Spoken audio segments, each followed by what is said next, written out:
Chapter 580. The evening dinner of the imperial family, which could never be described as congenial, appeared surprisingly peaceful at first glance. Dishes masterfully crafted by the palace chefs, meticulously considering each person's health and preferences, lined the table. Because Yudhi was inadvertently accompanying them, he had the chance to discern the culinary tastes of the imperial family members. The emperor, still not fully recovered, primarily consumed food that was gentle on the stomach and smooth. The empress seemed to prefer dishes laden with flowers, mostly focusing on simple vegetables and fruits. Kachyan picked at a few dishes as if he were a picky eater, although either knew he didn't typically have such tendencies. However, continuously consuming only specific dishes meant he's being cautious while pretending not to be. Kishir was the complete opposite of Kachyan. He had no qualms about eating anything and managed to consume all kinds of food gracefully. Some might say that he was so naive as to not even consider the possibility of poison. But from Yudhi's perspective, it was the complete opposite. Kishir was clearly enjoying his meal more boldly than usual, aiming for something or someone. And that someone was most likely Kashtian. What kind of reaction is he trying to elicit by doing this? At the moment when Yudhi was privately curious, Kashtian was swallowing his extreme discomfort beneath a stoic facade. Your Majesty, this chicken dish is quite tender and tasty. Would you care to try some? I believe it would suit your palate. Very well, if the Duke recommends it, then I shall try. Your Majesty, Empress, please consider adding this herb to the salad dressing you are currently having. I once had it that way in the West, and it added a delightful layer of flavor. Is that so? I'm not familiar with Western cuisine, but if Duke Paleta recommends it, I can trust it. The invitation to the dinner at the Sun Palace had come from the Empress that very morning. At first, Kachyan had been skeptical of the message's true intent. But he remembered that similar dinners had occurred when the emperor was healthier and accepted the invitation. There was originally a dinner planned during the harvest festival as well, though it was ultimately cancelled. The reason for the cancellation had been the fool from the Apeto family whom he had sent to the afterlife by way of poison. But that detail was irrelevant to Kachyan. What mattered to him were the terrifying assassination attempts he had faced since then and the days of suffering that followed. Well, if those aren't the consequences of your own actions, Kachyan. To determine whether the emperor's condition had improved or worsened, he had to take risks, and to survive in such a setting, he reluctantly had to put up Diarca as a shield. Fortunately, Kyol de Diarca, who was appointed as the Crown Princess Watcher, was an absolute fool compared to Duke Diarca, making him very easy to manipulate. Knowing Kyol's secret weakness, that he was secretly engaged in homosexual relationships without his parents' knowledge, Kachyan had chosen him as his companion without hesitation. But the dynamics at the dinner table, they made it exceedingly difficult for him to obtain the information he sought. Your Majesty, are you alright? Here's some water. I'm fine, my Empress. It was just an unfortunate coincidence that the chicken had the leek sauce that I do not particularly enjoy. There is no need for concern. Is that so? Yes, indeed. My apologies, Your Majesty. I had momentarily forgotten about that. However, leek sauce is good for your health, so please do not worry. Kishir had been observing the emperor as he ate his favorite chicken dish when all of a sudden the emperor began to cough violently. The empress looked visibly alarmed. She had thought the emperor might be on his deathbed, but it turned out it was just a sauce that hadn't agreed with him. Wiping his mouth, Kishir turned toward now noticeably pale emperor, his expression steeped in exaggerated concern. It was impossible for Kachyan to tell whether Kishir was genuinely worried or just putting on a show. Although the emperor's gaze hardened slightly, he refrained from scolding Kishir and simply took another sip of water. The emperor called for the chief attendant in the midst of his meal and took a pill of some medicine. After that, he ate with a touch more enthusiasm than before. Taking medicine implies poor health, but eating more than usual suggests the opposite. Just what condition was the emperor in? Katian felt as if everyone was either making fun of him or not. It seemed as though the symptoms he had managed to keep at bay were now breaking through. Unease filled him. In the reflection of his cup, he thought he saw the ghastly red scar that marred his face once again. No matter how much he tried to convince himself that it wasn't real, how could he dismiss what he saw so vividly? Katian's gaze pierced through the transparent glass. He felt as if he heard a voice from long ago, back when he was much younger. Blonde hair and red eyes, undoubtedly. The colors may be a bit tainted, but your skin is pure. Keep it that way. It's the only weapon you will have for survival. The strongest evidence of his imperial bloodline was his hair and eyes, and skin as unblemished as untouched snow. He couldn't afford to lose any of them, not even one. As he nervously bit his lip, Kashtian suddenly felt someone's gaze upon him. Behind the smiling Kishir, he saw a man with black hair staring at him intently. The moment their chilling eyes met, the voices that had been swirling in his head vanished without a trace. Either ill, the Baron? No emotion could be read from the man's dark eyes.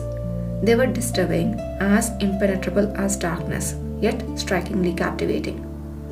Kashtian had never expected to encounter the man he had seen at the party again here, but on second thought it made sense. The man was accompanying Duke Paleta, who had stirred up unprecedented events by dancing at the palace. Of course, the Duke wouldn't leave out his confidant and advisor for such an occasion. Katian had heard the rumors that Yudir Ale was the confidant and right-hand man of Duke Paleta.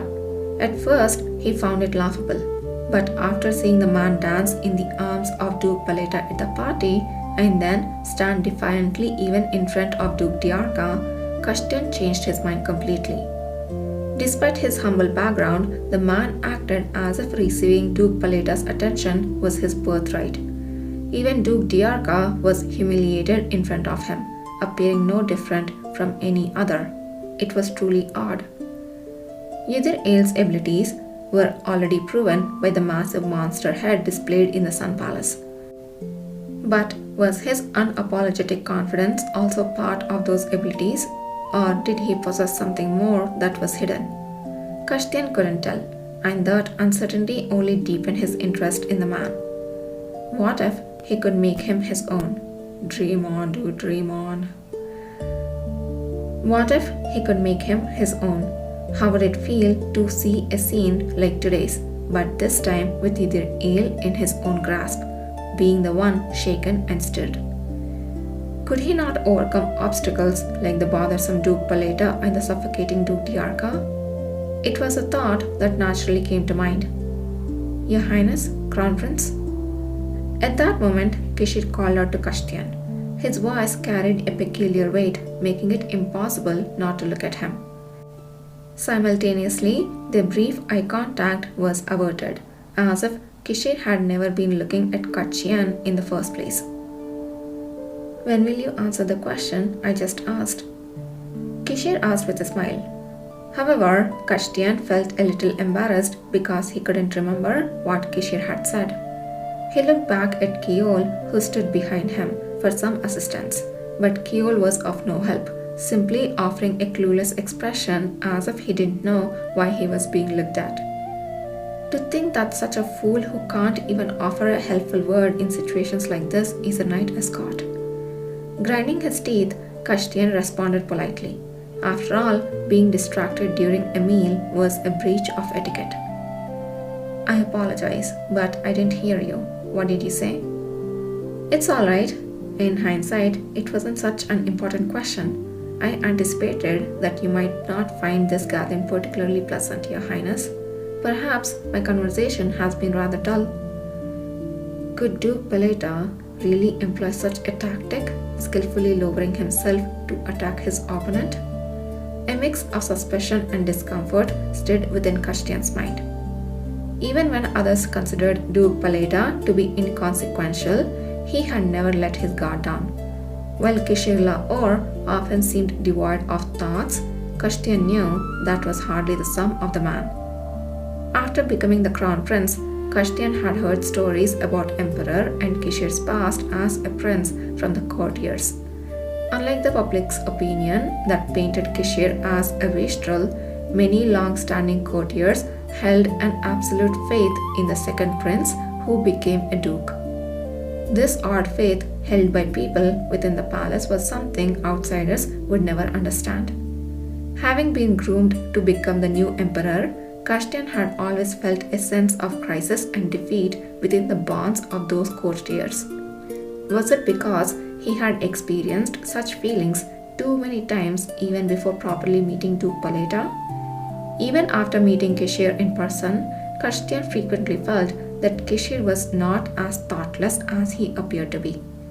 No matter what Duke Diarca said about there being no need for caution, this intuition had never faded. And today, that intuition was blossoming like a flower, emitting a bright red hue. Was it wise to have attended this gathering today? Your Highness, do not worry. No one can penetrate your thoughts. Remember that your heart is fortified with innate strength. Stand confidently, trust in me, and all that you seek will be within your grasp. At that moment, as if he had been waiting for it, a voice echoed in Christian's mind. It was the voice of the healer who had greatly aided Christian in coming here. As he recalled that slow and polite voice, Christian surprisingly quickly regained his composure. His mind eased, and the reason for his presence here became abundantly clear. Yes, nothing can shake me. No situation had yet turned completely against him. Christian decided to speak directly and ask, Your Majesty, if this pleases you, I will arrange to send more next time. There is no need for that. However, just then, Kishir interjected, speaking to the emperor, causing Christian's first attempt to be thwarted. I apologize, but... just as the Duke said earlier, it seems fine. Christian raised his voice once more. However, this time it was the Empress who responded to Kishir, causing him to be drowned out again. It was a frustrating moment. Damn that Duke Paleta! Is this really unintentional? Annoyed, Christian was about to raise his voice again when Kishir turned his head. Crown Prince, did you have something you wanted to say? Yes. Christian exhaled heavily, attempting to grasp the atmosphere that was not going in the direction he wanted. Actually, I was concerned when Her Majesty suddenly proposed a meal today. I wondered if there were urgent matters to be discussed in such a setting, especially considering that both of you had appeared together at several official occasions recently. If my concerns are unfounded, then that's good, but... He almost expressed his slight annoyance, questioning why he was even invited if nothing was going to be said. Though he was speaking diplomatically, he intended to keep probing for information about the Emperor's health. Emperor Kalusa was never an easy figure to deal with, but the comparatively tender-hearted Empress was easier to target. His plan was to try and get answers from her as easily as possible. However, it wasn't the Empress sitting across from Christian. It was Kishir. The perfectly crafted sentences in his mind scattered the moment they met those red eyes. Kishir was smiling, but at the same time, an inexplicable, instinctual fear sounded an alarm in Christian's mind. It was a sensation that was both chilling and overwhelming, as if a weight was pressing down on him. For a moment, he hesitated and closed his mouth. Then, he simultaneously felt both doubt and shame about his own hesitation. Why did you stop speaking? With a smiling face, Duke Paleta kindly asked Christian. ... I mean, I wouldn't say Kashtian is dumb, but sometimes he is. I mean, he's not smarter than Kishir or Kalusa or the Empress. He cannot win against them. And I love them playing with him. And his frustration just keep on rising. I am waiting for that build up where he fumbles around and makes a huge freaking mistake.